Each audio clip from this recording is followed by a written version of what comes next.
Student, आज हम अपनी वर्कशीट वही 10.1 को आगे सॉल्व कर रहे हैं। अब इसमें 8th बी का सेकंड पार्ट, इसमें कहते हैं right the common difference of an A P whose nth term is 3n + 5। अब ये अपने लिए है इसमें से nth टर्म, जिसके लिए हमने यूज़ किया 3n + 5 के लिए। अब इसमें से कॉमन डिफरेंस के लिए तो हमें ए पी सीरीज़ तो चाहिए। अब ए पी सीरीज़ कैसे बनती है, इसमें A1 यानी कि n के लिए मैंने 1 पुट किया है, बस वो लिखने की ज़रूरत नहीं है। Put the value of n = 1, तो 3 + 5, तो ये अपने लिए क्या बन गया 8। इसी तरह से 2 पुट कर दीजिए, तो 2 पुट करेंगे 3 × 2 = 6 + 5, तो ये अपने लिए क्या बन जाएगा 11। सिर्फ फाइंड आउट हमने क्या करना है इसमें से इट्स कॉमन डिफरेंस, यानी कि डी के लिए फॉर्मूला हम यूज़ करते हैं A2 - A1। A2 यानी कि सेकेंड टर्म अपने पास क्या है 11 और फर्स्ट टर्म अपनी है 8, तो इट्स मीनिंग डी की वैल्यू अपने लिए क्या आएगी इसमें से 3 के लिए। नेक्स्ट आगे क्वेश्चन के लिए, नेक्स्ट क्वेश्चन जो हम यूज़ करें इसमें से वो है आगे 9th part number is A. कहते if x + 10 and 3x + 2 are in A P, ये ऑलरेडी ए पी के अंदर है। जैसे ये फर्स्ट टर्म, ये अपनी सेकंड, और ये अपने लिए क्या बनेगी इसकी थर्ड टर्म, तीनों की तीनों term already in A P है। कहते find the value of the x. अब तीनों टर्म ए पी के अंदर है, तो क्लियर सी बात है D1 = किसके होगा D2 के, क्योंकि ए पी सीरीज़ में जितने भी डिफरेंस फाइंड आउट करते रहोगे हर जगह सेम आएगा। इसके लिए फॉर्मूला होता है second term minus first term, इसके लिए होता है third term minus second term. अब पहले सेकेंड टर्म क्या है इसमें से x + 10 माइनस फर्स्ट टर्म क्या है x, थर्ड टर्म क्या है 3x + 2 माइनस, और सेकेंड टर्म है x + 10, लेकिन इस माइनस की वजह से सिंबल क्या हो जाएगा चेंज हो जाएगा। ये यहाँ पे रह गया 10 = 3x में से x माइनस करोगे तो ये रह जाएगा 2x, प्लस माइनस के रह गए 8। अब ये जो माइनस के 8 है इसको लेफ्ट साइड के अंदर ले आए हम, तो ये हो गया 18 = 2x, या हम इसको लिख सकते हैं कि 2x = 18 एंड x = 18/2। तो कैंसिल करने के बाद x = क्या आएगा इसमें से 9 के लिए। इसी तरह से नेक्स्ट सेम ही क्वेश्चन है। इसी तरह से कहते हैं इफ़ 4/5 a एंड 2, तो 3 टर्म्स बन गई, first second and third are 3 consecutive term of an A P, तो कंटिन्यू टर्म्स है इसमें से। Find the value of A, तो मेथड वही लगेगा D1 = किसके होगा D2 के, यानी कि डिफरेंस सेम होंगे। इसके लिए हम यूज़ करते हैं A2 - A1, इसके लिए होता है third term minus second term.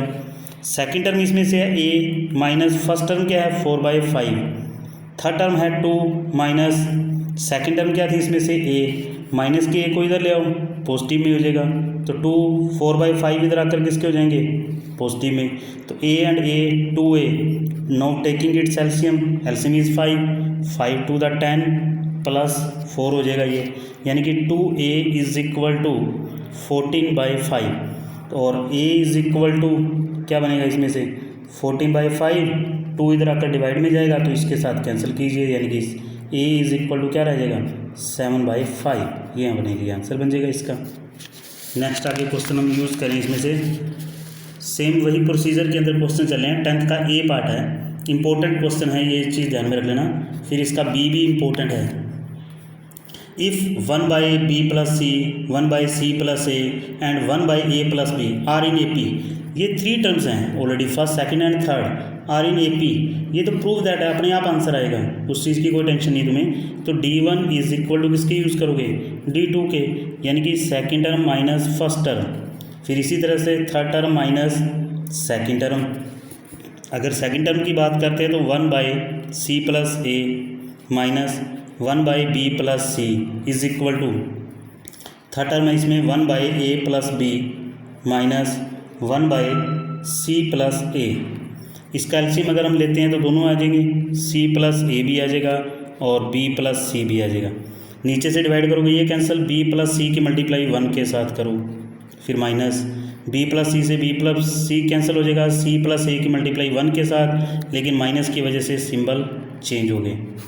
इसी तरह से इसके एलसीएम में a + b और c + a, इधर a + b से a + b कैंसिल होगा तो ये आ जाएगा c + a, फिर माइनस c + a से c + a cancel, a + b की मल्टीप्लाई -1 के साथ, यानी कि सिंबल चेंज। यहाँ पर ए से ए कैंसल, इधर सी से सी कैंसल, और नीचे के डिनोमिनेटर में से अगर तुम देखोगे तो सी प्लस ए से सी प्लस ए कैंसिल भी कर सकते हो। ये यहाँ पर रहेगा बी माइनस ए। अब इसको बी प्लस सी को मैंने क्या लिख दिया, सी प्लस बी कर दिया, वो इस वजह से, क्योंकि इस तरह क्या रहेगा सी माइनस बी। ये ए प्लस बी को मैंने बी प्लस ए, यहाँ से हम करते हैं by cross multiply, B C M by cross multiply, यानी कि इसकी मल्टीप्लाई इसके साथ और इसकी इसके साथ, ये दोनों की मल्टीप्लाई करेंगे, एक बार प्लस में और एक बार माइनस में, यानी कि ए स्क्वायर माइनस बी स्क्वायर वाला फॉर्मूला यूज़ कर देते हैं। इसी तरह से ये भी एक बार पॉजिटिव और एक बार नेगेटिव है, यानी कि सी स्क्वायर माइनस क्या रह जाएगा बी स्क्वायर, तो बी स्क्वायर को इधर ले आओ पॉजिटिव का हो जाएगा। इसी तरह से माइनस के ए स्क्वायर इधर आकर पॉजिटिव के हो जाएंगे, तो ये आ जाएगा 2b square is equal to A square plus C square. ये अपने क्वेश्चन का आंसर बन जाएगा, यानी कि हैंस प्रूव्ड के लिए। नेक्स्ट क्वेश्चन जो हम इसमें से अटैम्प्ट कर रहे हैं वो है 11th। The general term of A sequence, general term यानी कि nth टर्म को ही जनरल टर्म बोला जाता है, जो कि इस क्वेश्चन की जो nth टर्म है वो है -11 plus 3n is the sequence of AP। ये जो सीक्वेंस इसकी बनेगी क्या वो AP में है या नहीं, इफ़ यस, अगर हमारा आंसर यस में है तब हम आगे की स्टेटमेंट रीड आउट करते हैं। पहले हम चेक करेंगे कि हमारा आंसर यस है या नो। पहले यहाँ से हम AP सीरीज यानी कि सीक्वेंस फाइंड आउट करते हैं क्या बनती है। जैसे put the value n is equal to 1, यानी कि अपनी फर्स्ट टर्म फाइंड आउट करते हैं, -11 प्लस 3, तो ये क्या रहेगा -8। इसी तरह से सेकंड टर्म के लिए -11 प्लस 3n, n की वैल्यू 2 पुट करें हम, -11 प्लस 6, यानी कि ये रहेगा -5।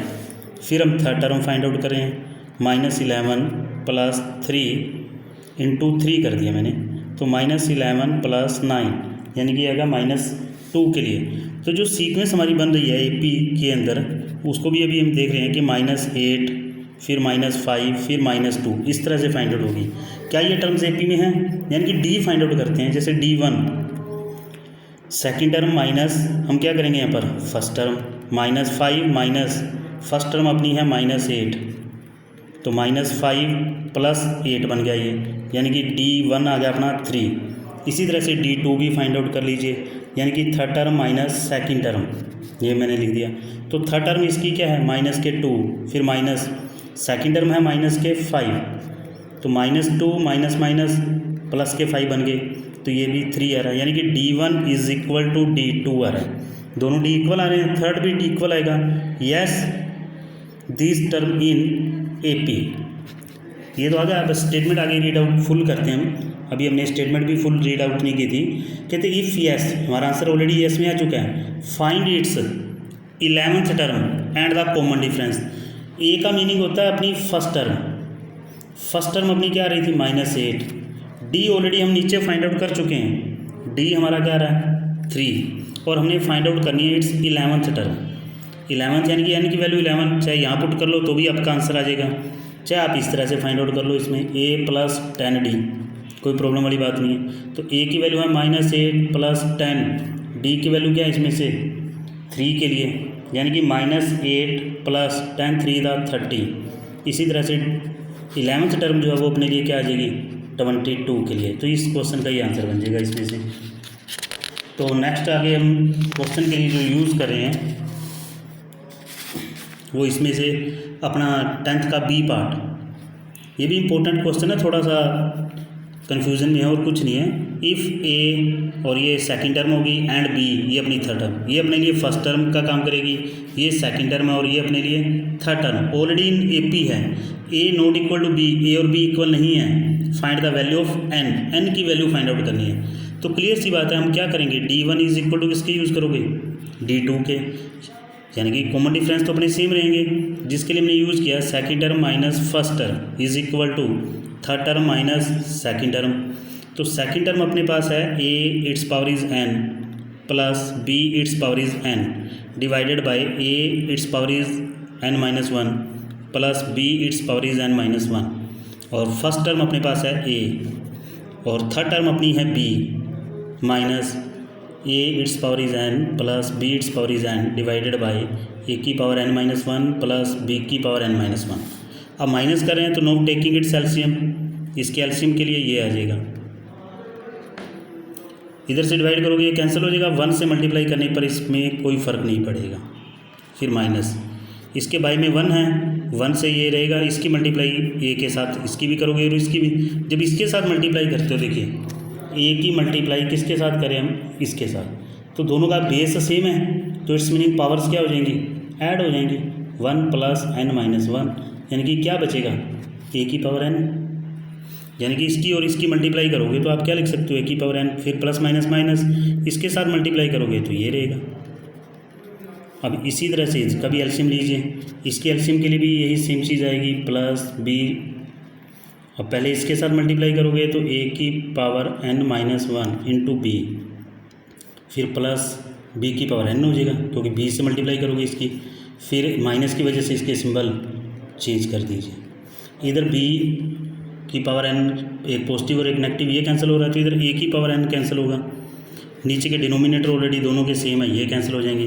तो स्टेटमेंट अपने पास क्या रहती है, बी की power n minus A into B its power is n-1 is equal to A its power is n-1 into B minus A its power is n। ये स्टेटमेंट अपने पास रहती है। तो यहाँ से हमने जो यूज़ करना है, जो यूज़ हम करें वो इसमें से करेंगे कॉमन थिंग्स का हम यूज़। अब इसमें से कॉमन थिंग्स भी जब यूज़ कर रहे हैं तो वो क्या चीज़ हमने कॉमन लेनी है इसमें से। अब वो चीज़ अपने लिए डिपेंड करती है कि बी की पावर बी भी कॉमन आ सकता है, इनमें से ए कॉमन आ सकता है, तो बी की पावर n-1 कॉमन लोगे, ये चीज़ ध्यान में रखोगे। तो यहाँ पर बी रहेगा, वो किस लिए, क्योंकि बी की पावर n है डिवाइडेड बाई, ये हमने कॉमन थिंग्स यूज़ की है, तो ये क्या रहेगा, पावर्स क्या होंगी, माइनस हो जाएंगी, ये सिंबल चेंज हो जाएगा, n से n कैंसिल, बी की पावर 1 रहेगी, ये कॉमन आ चुका, तो यहाँ पर क्या रहेगा a। इसी तरह से इधर से कॉमन क्या आएगा, ये चीज़ कॉमन आएगी, जब ये कॉमन आएगा तो यहाँ पर b, सेम वही प्रोसीजर, यहाँ पर क्या रह जाएगा a, दोनों की ब्रैकेट सेम है, ये ऑलरेडी कैंसिल हो जाएंगे। अब रहा क्या है, b की power n-1 is equal to A की पावर n-1, हम b is equal to A लिख सकते हैं, लेकिन स्टार्टिंग में स्टेटमेंट में क्या था, a not equal to b, A और b सेम नहीं है तो हमने सेम करना ही नहीं है, तो हम इसको डिवाइड के अंदर ले आते हैं, b की पावर n-1 डिवाइडेड बाई ये हो जाएगा, इज इक्वल टू में क्या रहेगा 1। आप इसको इस तरह से भी लिख सकते हो कि b बाई ए इसकी पावर n-1 कर दी एंड इज इक्वल टू 1। अब दोनों तरफ बेस तो सेम करने हैं, जैसे कि b बाई ए इसकी पावर में है n-1। 1 कब आता है, जब किसी की भी डिग्री यानी कि पावर की अगर हम बात करते हैं, डिग्री एक्सपोनेंट 0 होती है तब 1 आता है। तो इसका मतलब ये b बाई ए की पावर मैंने क्या कर दी, 0 कर दी, तो इसकी वैल्यू 1 होती है, बस 1 की इज इक्वल टू आ गया। अब दोनों तरफ बेस सेम है, बेस के बीच में रिलेशन भी इक्वल का है, तो its meaning power is also equal, n-1 is equal to 0 and n is equal to क्या आएगा 1, ये इसका आंसर बन जाएगा। ये अपनी वर्कशीट जो है एक्सरसाइज 10.1 ये कंप्लीट होती है। Thank you and have a nice day.